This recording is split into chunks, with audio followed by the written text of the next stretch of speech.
Okay, so in this game, what's the title of this one again? Oh, Dice Hospital. It's by Stanislav Kordonskiny. So let's see. It's oh wait, how many players is it? You see all those questions? I'm gonna help you eliminate a lot of them today. Here are 5 board game preview filming tips.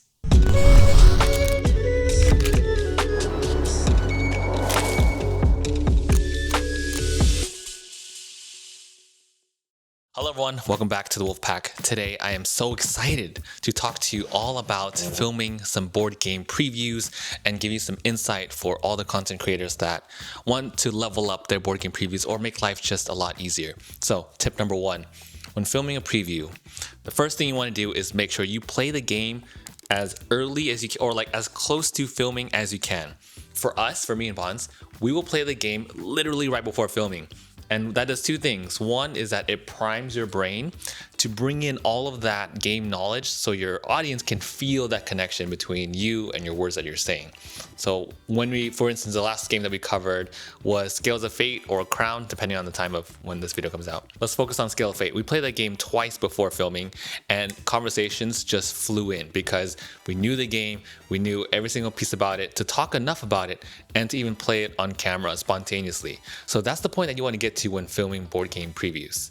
All right, so now let's say you are filming alone, which I still do a ton of the time, like I'm doing right now. But let's say you're filming a preview alone and you don't always have a partner. Like I don't always have Bonds, sadly. But let's say you're filming by yourself. So one thing I like to do is to have a script prepared beforehand, but I don't read the script. So for me, I'll just jump right on my desk, type out an entire script after playing it, and then figure out exactly all of the big points that I want to hit in my video. And then after that, I'll read over my entire script after playing it right before camera. So like the sequence for me is I'll play through a game. If I'm filming by myself, I'll play through a game and then I will read through my script word for word, whatever I typed out, because just practicing all of those words, especially if you're not, that comfortable on camera, which for me, like I'm comfortable on camera, but that doesn't mean I'm the best on camera. Like I still have a lot of different things I'm stuttering about because I'm thinking about so many things. I'm thinking about the camera. I'm thinking about the shots. I'm thinking about what I want to say. There's a lot that's going into it. So with all that in my mind, sometimes I pause a little too much. Sometimes I like stutter and kind of flake out on the words I'm trying to say. So to prevent that, and if you're like me and you want to get your words out a lot more clearly and more defined, then for sure, practice your script one time through. And then lastly, part of this 3-step process is to just get rid of that script before you film. So right before you hit record on the camera, get rid of your script and talk it through. Now let's say you are filming with someone and you have a partner on camera. What's one way you can either become more in sync, or maybe you're like testing it out and see whether you want to film with someone doing a board game preview? And I probably should have mentioned this in the beginning, but let's go ahead and mention it now so before I forget. A board game preview is a video all about giving an overview of the game. For me, I include 0 opinions when talking about that game for a preview because it is sponsored content. So when you're doing a sponsored board game preview, it's all about the game. You're telling people what the theme is, what the game is about, what you're doing on your turn, how endgame conditions work, and overall any other nuances or information that people would need to know for them to make an informed purchase about the game. So that right there is a preview, and that's how it's structured. So knowing that, let's say you want to film a preview with someone else on camera. What I love to do is not only play the game right beforehand, but to also make sure it is as conversational as possible. One of my biggest gripes, and I'll be dead honest, when I'm watching a video and they're talking to the camera, and I'm also guilty of this too, so trying to fix that as much as I can. But one of my biggest gripes is making sure that I don't sound like a Disney announcer. Like when you're waiting in line for a roller coaster or something, or like a ride at Disney, and they have that tone with them, like, can I have all riders please step off to the left side over here? When they have that announcer tone, or like that tone where they're not talking to you, but they're talking at you, and they just bring on this like announcing type voice. It's like the best way to describe it. Like you'll know right away when you're talking to somebody because it doesn't sound genuine, because it's not. they're talking at you. That's the one type of tone that I try to avoid for sure in my preview. So when I'm bouncing ideas off of Bonds and everything, and when I'm talking to her and I'm doing this preview, I wanted to make it feel like you are in our conversation. It's a 3-player game right now. It's me, Bonds, and you, and you're learning about the game as we're talking about it and teaching you how to play. So all of this to say, tip number 3, make sure you keep the dialogue as conversational as possible and keep your chemistry, keep your dialogue as if the person that you're talking to, the camera right now, as if that camera is a third person.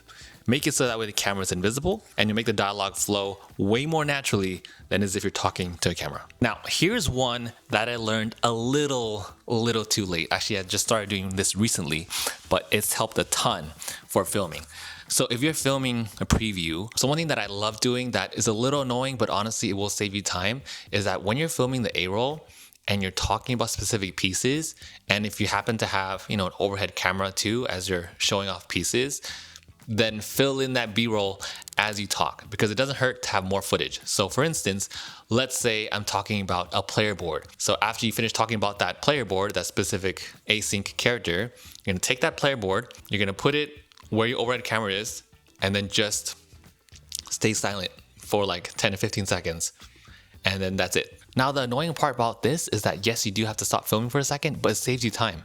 Because then if you don't get that B-roll now, guess what? You're gonna have to get it later. So when you're editing and post and you realize, oh shoot, I don't have the shot, you gotta turn your camera again, gotta turn on your lights again, gotta set it up possibly again, turn on your overhead camera, and do all these little steps to get that one single shot, and then take your SD card out, put it back in your computer, upload that footage. So to prevent that as much as possible, just take a second and film that B-roll as you're talking about it, especially while it's fresh in your head. Now, the final tip I have for you arguably is like, this right here is probably the most important thing and why publishers will potentially book you again. So you want to add in your flair to the video, whatever that means. For me, I've always loved doing one thing, and that is making my videos as cinematic, as commercially produced as possible. And I always add in like a 5 to 7 second intro just showcasing the game, because here's where you grab people's attention. Here's where I get to kind of flex that artistic muscle. And then it's also where you can, give a nod to publishers and show them that you put in work into this. You're trying to showcase their game as much as possible. To me, is like my little flair that I add on videos. I add in like a little 5-second intro.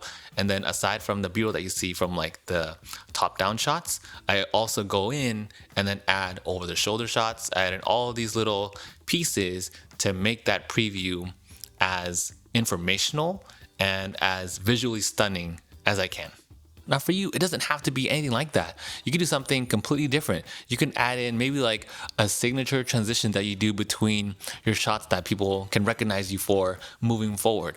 You can have a little quirk that you add in to the very end, like, oh, I don't know, I'm totally making this up, okay? Let's bake a recipe based on this game in this final scene or something. Or let's cosplay or dress up as one of the characters in the game. Whatever it is, those are just some ideas I'm bouncing off, but whatever it is, just make sure that it is something that you enjoy doing and that you're okay with making it yours. For me, it's adding in that B-roll, it's adding that little intro and all of these visual shots that I enjoy creating. And the final and last bonus tip for you, and that is lock in that audio. So for me right now, I'm using the DJI Mic 2. The Mic 1 is excellent as well. It is a quote affordable microphone option.